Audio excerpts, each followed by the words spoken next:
महाभारत काल की बात है। एक बार कृष्ण और बलराम किसी जंगल से गुजर रहे थे। चलते चलते काफ़ी समय बीत गया और अब सूरज भी लगभग डूबने वाला था। अंधेरे में आगे बढ़ना संभव नहीं था, इसलिए कृष्ण बोले, बलराम, हम ऐसा करते हैं कि अब सुबह होने तक यहीं ठहर जाते हैं। सुबह होते ही हम अपनी मंजिल की ओर बढ़ चलेंगे। बलराम बोले, पर इस घने जंगल में हमें खतरा हो सकता है। यहाँ सोना उचित नहीं होगा। हमें जाग कर ही रात बितानी होगी। श्री कृष्ण बोले, अच्छा, हम ऐसा करते हैं कि पहले मैं सोता हूँ और तब तक तुम पहरा देते रहो, और फिर जैसे ही तुम्हें नींद आए तुम मुझे जगा देना, तब मैं पहरा दूंगा और तुम सो जाना। बलराम तैयार हो गए। कुछ ही पलों में कृष्ण गहरी नींद में चले गए और तभी बलराम को एक भयानक आकृति उनकी ओर आती दिखी। वो कोई मायावी राक्षस था। राक्षस उन्हें देखते ही जोर से चीखा और बलराम बुरी तरह डर गए। इस घटना का एक विचित्र असर हुआ।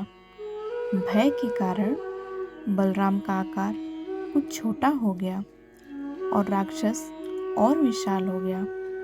उसके बाद राक्षस एक बार और चीखा और फिर से बलराम डरकर कांप उठे। अब बलराम और भी सिकुड़ गए और राक्षस पहले से भी बड़ा हो गया। राक्षस धीरे धीरे बलराम की ओर बढ़ने लगा। बलराम पहले से ही भयभीत थे और उस विशालकाय राक्षस को अपनी ओर आता देख जोर से चीख पड़े, कृष्णा! और चीखते ही वहीं मूर्छित होकर गिर पड़े। बलराम की आवाज़ सुनकर कृष्ण उठ गए। बलराम को वहां देख उन्होंने सोचा कि बलराम पहरा देते देते थक गए और सोने से पहले उन्हें आवाज़ दे दी। अब कृष्ण पहरा देने लगे। कुछ देर बाद वही राक्षस उनके सामने आया और जोर से चीखा। कृष्ण जरा भी घबराए नहीं और बोले, बताओ, तुम इस तरह चीख क्यों रहे हो? तुम्हें क्या चाहिए? इस बार भी कुछ कृष्ण के साहस के कारण उनका आकार कुछ बढ़ गया और राक्षस का आकार कुछ घट गया। राक्षस को पहली बार कोई ऐसा मिला था जो उससे डर नहीं रहा था। घबराहट में वह पुनः कृष्ण पर जोर से चीखा। इस बार भी कृष्ण बिल्कुल नहीं डरे और उनका आकार और भी बड़ा हो गया, जबकि राक्षस पहले से भी छोटा हो गया।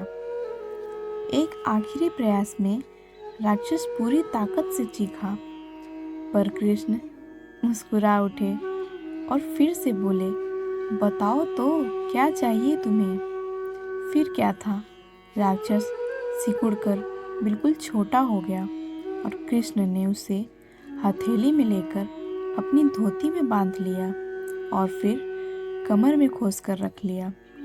कुछ ही देर में सुबह हो गई। कृष्ण ने बलराम को उठाया और आगे बढ़ने के लिए कहा। वे धीरे धीरे आगे बढ़ने लगे।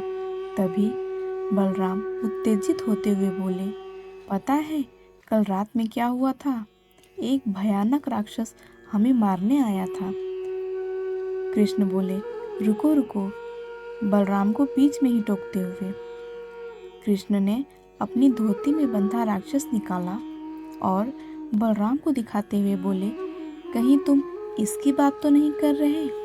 बलराम बोले, हाँ, ये वही है, पर कल जब मैंने इसे देखा तो ये बहुत बड़ा था। ये इतना छोटा कैसे हो गया? बलराम आश्चर्यचकित हो गए। कृष्ण बोले, जब जीवन में तुम किसी ऐसी चीज से बचने की कोशिश करते हो जिसका तुम्हें सामना करना चाहिए, तो वो तुमसे बड़ी हो जाती है और तुम पर नियंत्रण करने लगती है। लेकिन जब तुम उस चीज़ का सामना करते हो जिसका सामना तुम्हें करना चाहिए, तो तुम उससे बड़े हो जाते हो और उसे नियंत्रित करने लगते हो। दोस्तों, ये राक्षस दरअसल हमारी ज़िंदगी में आने वाली चुनौतियाँ हैं।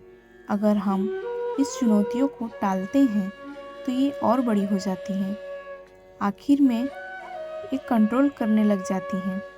इसलिए हमें इनका साहसपूर्वक सामना करना चाहिए ताकि हम उन पर काबू पा सकें। इस प्रकार चुनौतियों का डट के सामना करने से वो छोटी सी हो जाएंगी, जिससे हम आसानी से उन पर नियंत्रण कर सकते हैं और सफल हो सकते हैं।